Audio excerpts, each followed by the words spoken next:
Hello friends! Hope everybody is having a great day today. I was getting ready for this story and just thinking to myself how perfect it is that this story is today. Everybody has those days where having friends around you and having something great to look forward to is a huge positive help in the day. And today I'm just so excited to be around my friends and sharing in a good story. So thank you for being here today with me. We are going to read a story that I think has such a great message, and it's just another classic. I like my classic stories. I always get a lot from them. So today we're going to be reading The Tortoise and the Hare. This is retold and illustrated by Bernadette Watts. I love this story. Let me know in the comments if this is one you've heard before or if this is a new story. I'm thinking most of my friends have heard this story or some kind of version of this story, but this was a great one. And as with all Bernadette Watts' work, I love her illustrations. So let's get started. I hope you enjoy this with me today. So this is The Tortoise and the Hare. One summer day, the animals decided to go on a picnic. They set off across a meadow and settled under a tree. After the picnic, they enjoyed games and races. Then Tortoise said to Hare, "I bet I can beat you in a running race." Everyone laughed. They all knew how slow Tortoise walked and how fast Hare ran. But Hare replied, "Very well, Tortoise, I accept your challenge." They agreed that the race should end where it began, going in a circle from the tree and back to the tree. A turtle challenging a rabbit. How is this going to play out?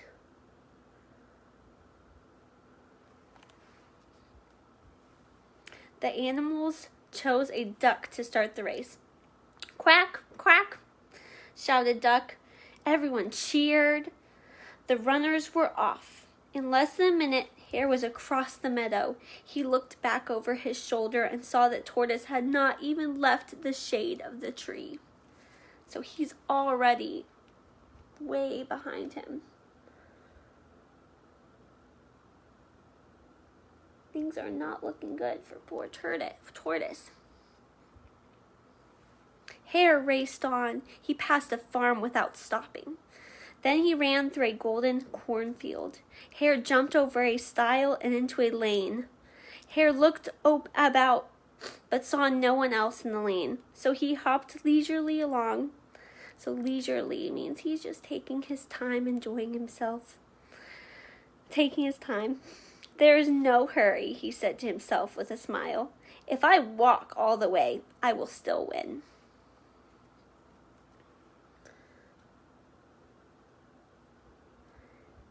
He is very confident in his abilities, isn't he?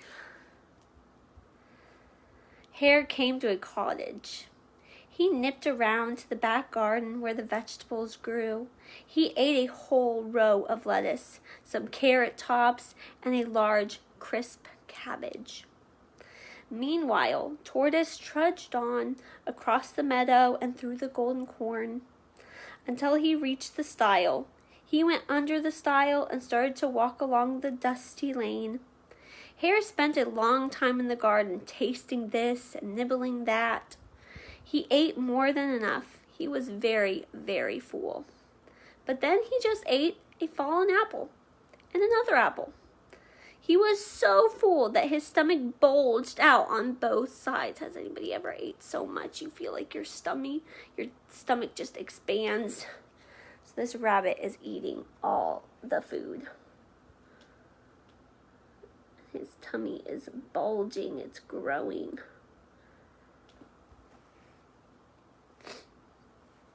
Hare went on until he came to a stream. He took a long, long drink, as his huge lunch and the hot day had made him extremely thirsty. Then he spotted his old friend, Mr. Fox, sitting there on the grassy bank of the stream. Hare and Mr. Fox started talking, and they went on and on, talking for quite some time, like old friends do. I know when I finally get a chance to talk to my old friends, our conversations can last a while.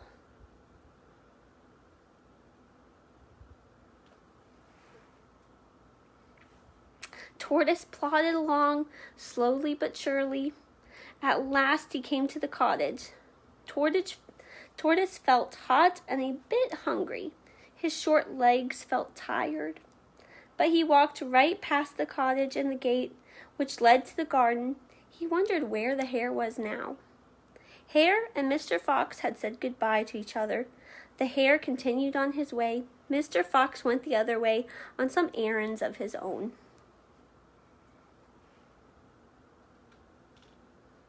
These pictures just so great. She's so simple, but they're so great.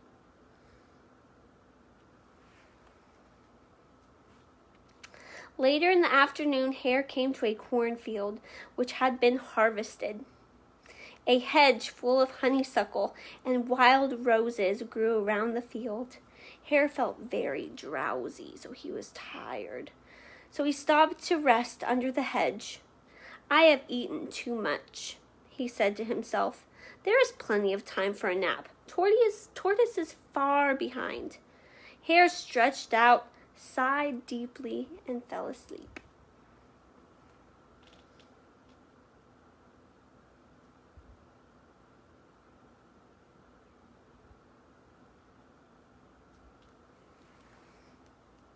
Love the artistry.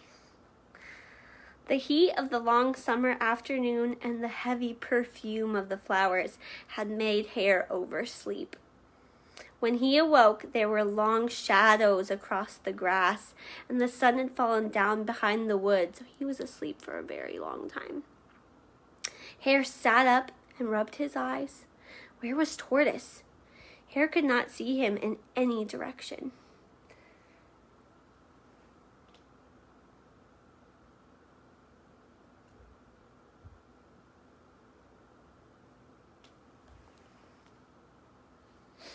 Now Tortoise had passed right by Hare, sleeping under the hedge, so he caught up.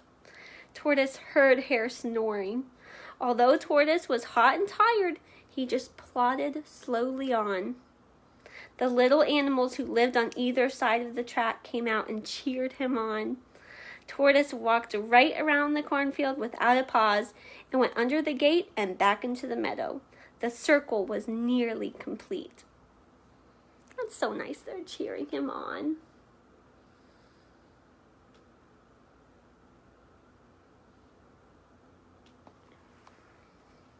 Such good friends. Hare sat up in alarm. He looked back along the lane. Tortoise was nowhere to be seen. Suddenly, in the distance, Hare heard all the animals cheering. That's a crazy sign. He's like, what is going on? Then Hare knew. Too late. What had happened? He sprang up and raced right around the cornfield, under the gate, and back into the meadow. I love this little guy over here with a little lantern. So cute.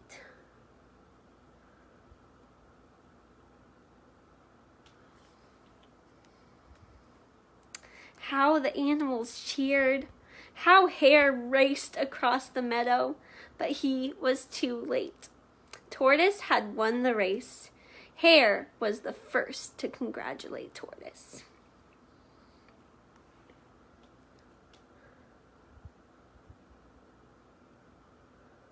Look at that pretty sunset.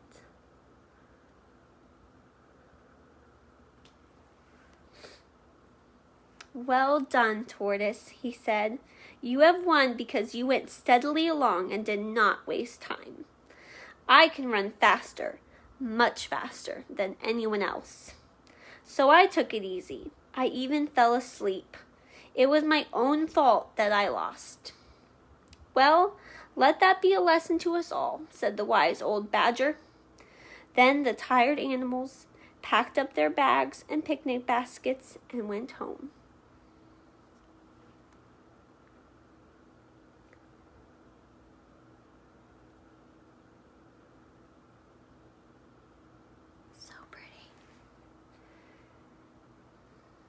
Look at this picture. Good night. So the wise old badger said one of my things that I like to take away from this story.